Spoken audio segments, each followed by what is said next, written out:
Good morning. Masama po ang pakiramdam. Kailangan gumawa ng alagaan ng sarili, gumawa ng sariling gamot. Ito po, lemon, luya. Yan, ginagad na luya. Saka lalagyan po siya ng honey.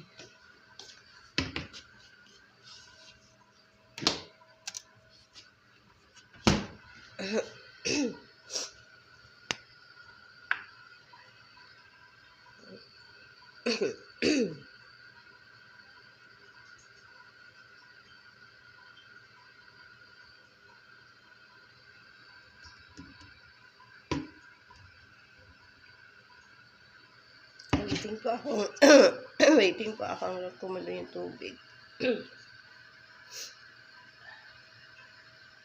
Ganun lang po siya.